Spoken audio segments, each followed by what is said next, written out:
શાંતિ 30/4/2025 આજના મીઠા બાબાના મધુર મહાવાક્ય. મીઠા બાળકો, બાપ તમને પુરુષોત્તમ બનાવવાના માટે ભણાવી રહ્યા છે. તમે અત્યારે કનિષ્ઠથી ઉત્તમ પુરુષ બનો છો. સૌથી ઉત્તમ છે દેવતાઓ. પ્રશ્ન છે, અહીંયા તમે બાળકો કઈ મહેનત કરો છો જે સતયુગમાં નથી હોતી? ઉત્તર છે, અહીંયા દેહ સહિત દેહના બધા સંબંધોને ભૂલી આત્માભિમાની થઈ શરીર છોડવામાં ખૂબ મહેનત કરવી પડે છે. સતયુગમાં વગર મહેનત બેઠા બેઠા શરીર છોડી દેશે. અત્યારે આ મહેનત અને અભ્યાસ કરો છો કે અમે આત્મા છીએ, અમે આ જૂની દુનિયા જૂના શરીરને અમારે છોડવાનું છે, નવું લેવાનું છે. સતયુગમાં અભ્યાસની જરૂર નથી. ગીત છે, દૂર દેશ કા રહેને વાલા આયા દેશ પર આય. ઓમ શાંતિ. મીઠા મીઠા રૂહાની બાળકો જાણે છે કે ફરીથી એટલે કે કલ્પના પછી એને કહેવામાં આવે છે ફરીથી દૂરદેશના રહેવા વાળા આવ્યા છે દેશ પારકા દેશમાં. આ માત્ર તે એકના માટે જ ગાયન છે. એમને જ બધા યાદ કરે છે. તે છે વિચિત્ર. એમનું કોઈ ચિત્ર નથી. બ્રહ્મા, વિષ્ણુ, શંકરને દેવતા કહેવામાં આવે છે. શિવ ભગવાનનું વાચ કહેવામાં આવે છે. તે રહે છે પરમધામમાં. એમને સુખધામમાં ક્યારેય બોલાવતા નથી. દુઃખધામમાં જ બોલાવે છે. તે આવે પણ છે સંગમ યુગ પર. આ તો બાળકો જાણે છે સતયુગમાં આખા વિશ્વ પર તમે પુરુષોત્તમ રહો છો. મધ્યમ કનિષ્ઠ ત્યાં નથી હોતા. ઉત્તમથી ઉત્તમ પુરુષ આ શ્રી લક્ષ્મી નારાયણ છે ને. એમને એવા બનાવવા વાળા શ્રી શ્રી શિવ બાબા કહેશે. શ્રી શ્રી એ શિવ બાબાને જ કહેવામાં આવે છે. આજકાલ તો સંન્યાસી વગેરે પણ પોતાને શ્રી શ્રી કહી દે છે. તો બાપ જ આવીને આ સૃષ્ટિને પુરુષોત્તમ બનાવે છે. સતયુગમાં આખી સૃષ્ટિમાં ઉત્તમ તે ઉત્તમ પુરુષ રહે છે. ઉત્તમથી ઉત્તમ અને કનિષ્ઠથી કનિષ્ઠનો ફરક આ સમયે તમે સમજો છો. કનિષ્ઠ મનુષ્ય પોતાની નીચાઈ બતાવે છે. અત્યારે તમે સમજો છો અમે શું હતા, હવે ફરીથી અમે સ્વર્ગવાસી પુરુષોત્તમ બની રહ્યા છીએ. તે છે જ સંગમ યુગ. તમને ખાતરી છે કે આ જૂની દુનિયા નવી બનવાની છે. જૂનીથી નવી, નવીથી જૂની જરૂર બને છે. નવીને સતયુગ અને જૂનીને કળયુગ કહેવામાં આવે છે. બાપ છે જ સાચા સોના, સાચું કહેવા વાળા. એમને ટ્રુથ કહે છે, સત્ય કહે છે. બધું જ સત્ય બતાવે છે. આજે કહે છે ઈશ્વર સર્વવ્યાપી છે, આ જૂઠ છે. હવે બાપ કહે છે જૂઠું નહીં સાંભળો, ખોટું નહીં સાંભળો.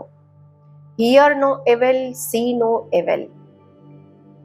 ખરાબ નહીં સાંભળો, ખરાબ નહીં જુઓ. રાજ વિદ્યાની વાત અલગ છે. તે તો છે જ અલ્પકાળ સુખના માટે. બીજો જન્મ લીધો પછી નવેસર ભણવું પડે. તે છે અલ્પકાળનું સુખ. આ છે 21 જન્મ, 21 પેઢીના માટે. પેઢી એટલે કે વૃદ્ધાવસ્થા સુધીને કહેવામાં આવે છે. ત્યાં સુધી એક પેઢી એટલે પૂરી વૃદ્ધાવસ્થા સુધીનો એક જન્મ. ત્યાં ક્યારેય અકાળે મૃત્યુ નથી થતું. અહીંયા તો જુઓ કેવા અકાળે મૃત્યુ થતું રહે છે.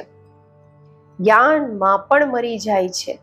તમે અત્યારે કાળ પર જીત મેળવો છો. જાણો છો કે તે છે અમરલોક, આ છે મૃત્યુલોક. ત્યાં તો જ્યારે વૃદ્ધ થાય છે તો સાક્ષાત્કાર થાય છે કે અમે આ શરીર છોડીને જઈને બાળક બનીશું.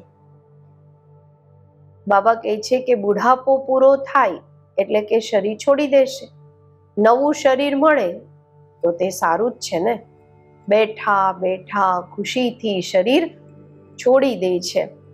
અહીંયા તો તે અવસ્થામાં રહેતા શરીર છોડવા માટે મહેનત લાગે છે. અહીંયાની મહેનત ત્યાં પછી કોમન થઈ જાય છે. અહીંયા તો દેહ સહિત જે કંઈ છે બધાને ભૂલી જવાનું છે. પોતાને આત્મા સમજવાનું છે. આ જૂની દુનિયાને છોડવાનું છે. નવું શરીર લેવાનું છે. આત્મા તમો પ્રધાન હતી તો સુંદર શરીર મળ્યું. પછી કામચિતા પર બેસવાથી કાળા તમો પ્રધાન થઈ ગયા તો શરીર પર કાળું મળે છે. સુંદરથી શ્યામ બની ગયા. કૃષ્ણનું નામ તો કૃષ્ણ જ છે, પછી એને શ્યામ સુંદર કેમ કહે છે? ચિત્રોમાં પણ કૃષ્ણનું ચિત્ર સાવરું બનાવી દે છે, કાળું બનાવી દે છે, પરંતુ અર્થ નથી સમજતા. અત્યારે તમે સમજો છો સતો પ્રધાન હતા તો સુંદર હતા. હવે તમો પ્રધાન શ્યામ બન્યા છે. સતો પ્રધાનને પુરુષોત્તમ કહેશું, તમો પ્રધાનને કનિષ્ઠ કહેશું. બાપ તો એવર પ્યોર છે, તે આવે જ છે હસીન બનાવવા, સુંદર બનાવવા. મુસાફિર છે ને, કલ્પ કલ્પ આવે છે, નહીં તો જૂની દુનિયાને નવી કોણ બનાવશે? આ તો પતિ ચીચી દુનિયા છે. આ વાતોની દુનિયામાં કોઈ નથી જાણતા.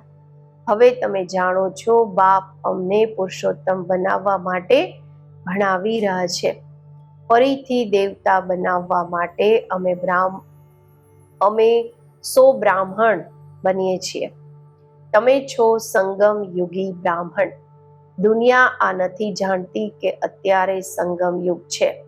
શાસ્ત્રોમાં લાખો વર્ષ કલ્પની આયુ લખી દીધી છે, તો સમજે છે કળિયુગ તો અત્યારે બાળક છે. હવે તમે દિલમાં સમજો છો કે અમે અહીં આવ્યા છીએ ઉત્તમથી ઉત્તમ, કળિયુગી પતિતથી સતયુગી પાવન, મનુષ્યથી દેવતા બનવા માટે. આ સમયે તો બાપ આવીને આખી દુનિયાના મનુષ્ય માત્રને સાફ કરે છે. તમે એ બાપની સામે બેઠા છો. બાપ જ બાળકોને સમજાવે છે. આ રચતા અને રચનાની નોલેજ બીજું કોઈ જાણતું જ નથી. બાપ જ જ્ઞાનના સાગર છે. તે સત છે, ચૈતન્ય છે, અમર છે, પુનર્જન્મ રહિત છે, શાંતિના સાગર, સુખના સાગર, પવિત્રતાના સાગર છે. એમને જ બોલાવે છે કે આવીને આ વારસો આપો.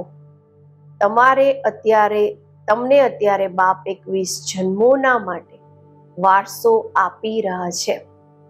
આ છે અવિનાશી ભણતર. ભણાવવા વાળા પણ અવિનાશી બાપ છે. અડધો કલ્પ તમે રાજ્ય મેળવો છો, પછી રાવણ રાજ્ય થાય છે.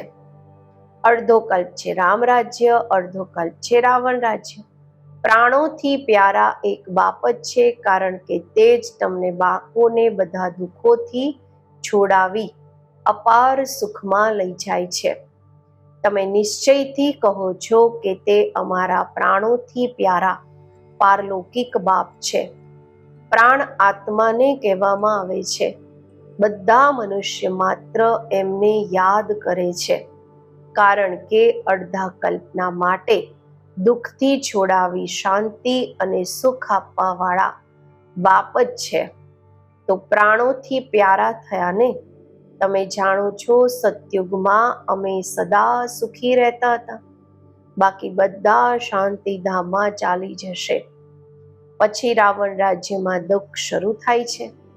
દુઃખ અને સુખનો ખેલ છે. મનુષ્ય સમજે છે અહીંયા જ અત્યારે સુખ છે અને અત્યારે ને અત્યારે જ દુઃખ છે, પરંતુ નહીં. તમે જાણો છો સ્વર્ગ અલગ છે, નર્ક અલગ છે. સ્વર્ગની સ્થાપના બાપ રામ કરે છે, નર્કની સ્થાપના રાવણ કરે છે. જેને વર્ષ વર્ષ બાળે છે, પરંતુ કેમ બાળે છે, શું વસ્તુ છે, કંઈ પણ નથી જાણતા. કેટલો ખર્ચો કરે છે, કેટલી કહાનીઓ બેસીને સંભળાવે. રામની સીતા, ભગવતીને રાવણ લઈ ગયો. મનુષ્ય પણ સમજે છે કે એવું થયું હશે. હવે તમે બધાનું ઓક્યુપેશન જાણો છો. કોણ શું કરે છે, કયા દેવતાઓનું શું કર્તવ્ય છે, જાણો છો. આ તમારી બુદ્ધિમાં નોલેજ છે. આખા વર્લ્ડની હિસ્ટ્રી, જ્યોગ્રાફીને કોઈ પણ મનુષ્ય માત્ર નહીં જાણતા હશે. બાપ જ જાણે છે. એમને વર્લ્ડના રચયિતા પણ નહીં કહેશે. વર્લ્ડ તો છે જ, દુનિયા તો છે જ, રચતા નથી શિવ બાબા, પરિવર્તન કરે છે. બાપ તો માત્ર આવીને નોલેજ આપે છે કે આ ચક્ર કેવી રીતે ફરે છે. ભારતમાં લક્ષ્મીનારાયણનું રાજ્ય હતું, પછી શું થયું? દેવતાઓએ કોઈનાથી લડાઈ કરી શું? કંઈ પણ નહીં. અડધો કલ્પ પછી રાવણ રાજ્ય શરૂ થવાથી દેવતાઓ વામ માર્ગમાં ચાલી જાય છે, વિકારી બની જાય છે. બાકી એવું નહીં કે યુદ્ધમાં કોઈને હરાવ્યા, લશ્કર વગેરે કોઈની વાત નથી. ન લડાઈથી રાજ્ય લે છે કે ન લડાઈથી રાજ્ય ગુમાવે છે. આ તો યોગમાં રહી પવિત્ર બની પવિત્ર રાજ્ય તમે સ્થાપન કરો છો. બાકી હાથમાં કોઈ વસ્તુ નથી. આ છે ડબલ અહિંસા. એક તો પવિત્રતાની અહિંસા, બીજી તમે કોઈને દુઃખ નથી આપતા.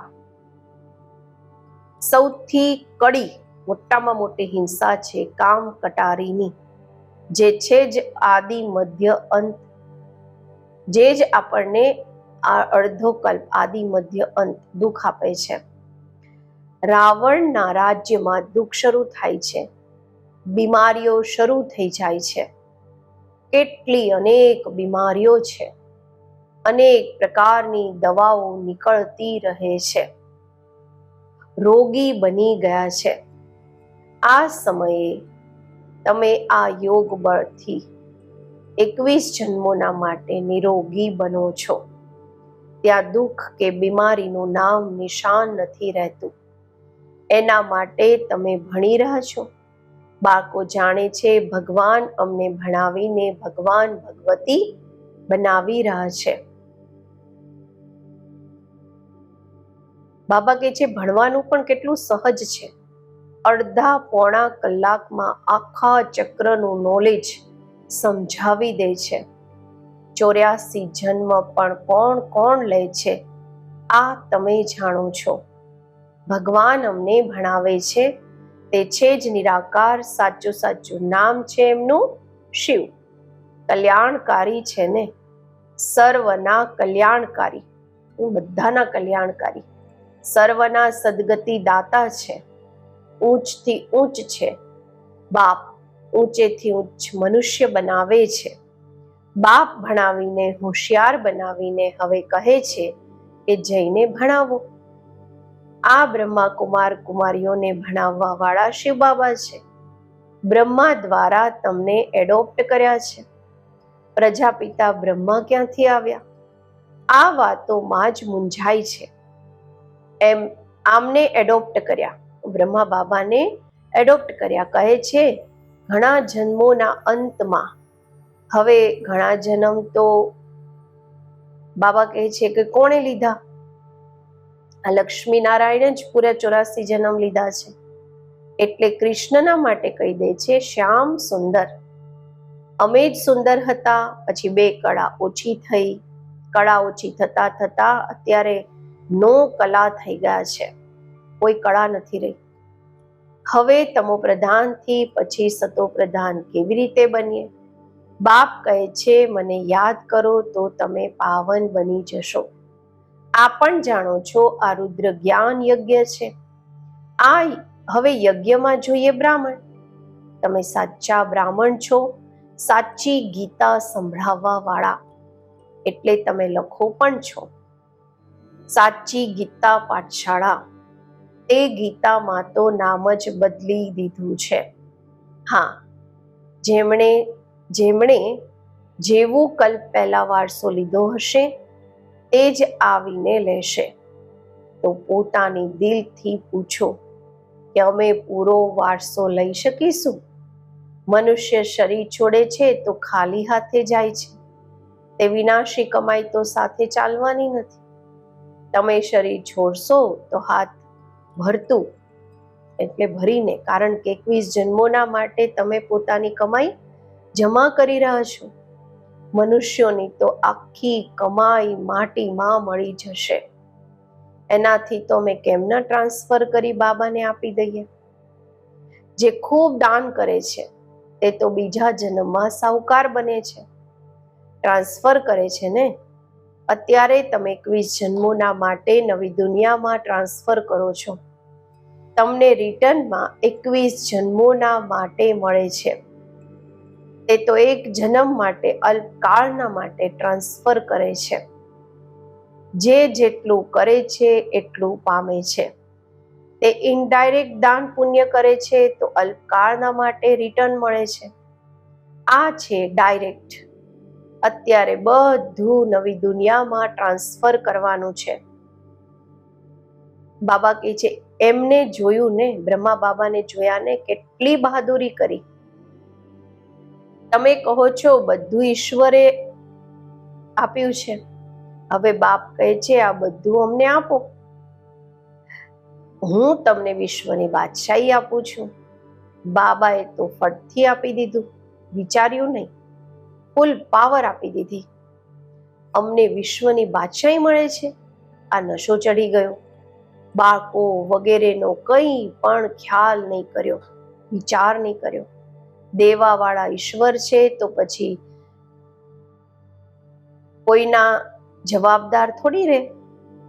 આપવાવાળા ઈશ્વર છે તો પછી કોઈના રેસ્પોન્સિબલ થોડી રહેશે. 21 જન્મ માટે ટ્રાન્સફર કેવી રીતે કરવાનું હોય છે?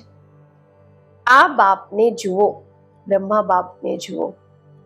ફોલો ફાધર, પ્રજાપિતા બ્રહ્માએ કર્યું ને. ઈશ્વર તો દાતા છે, એમણે એમનાથી કરાવ્યું. શિવ બાબાએ બ્રહ્મા બાબા પાસે કરાવ્યું.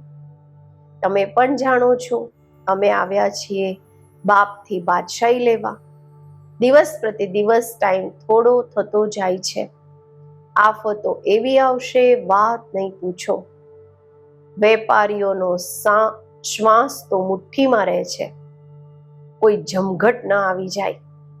સિપાહીનું મોઢું જોઈને મનુષ્ય બેહોશ થઈ જાય છે. આગળ ચાલીને ખૂબ તંગ કરશે. સોનું વગેરે કંઈ પણ રાખવાની દેશે, બાકી તમારી પાસે શું રહેશે? પૈસા જ નહીં રહેશે તો કંઈ ખરીદી નહીં શકો.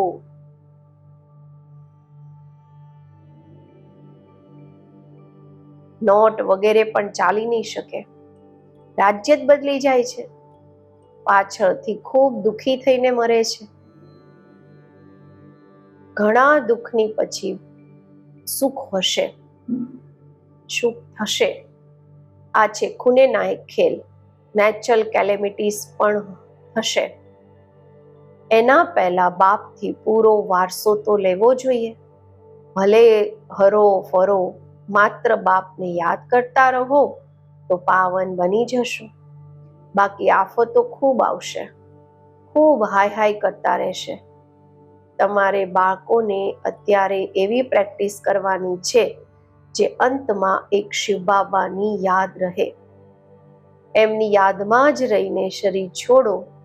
બીજા કોઈ મિત્ર સંબંધી વગેરે યાદ ન આવે. આ પ્રેક્ટિસ કરવાની છે. બાપને જ યાદ કરવાના છે અને નારાયણ બનવાનું છે. આ પ્રેક્ટિસ ખૂબ કરવી પડે, નહીં તો ખૂબ પછતાવવું પડશે. બીજા કોઈની યાદ આવી તો નાપાસ થયા. જે પાસ થાય છે તે વિજય માળામાં પરોવાઈ જશે.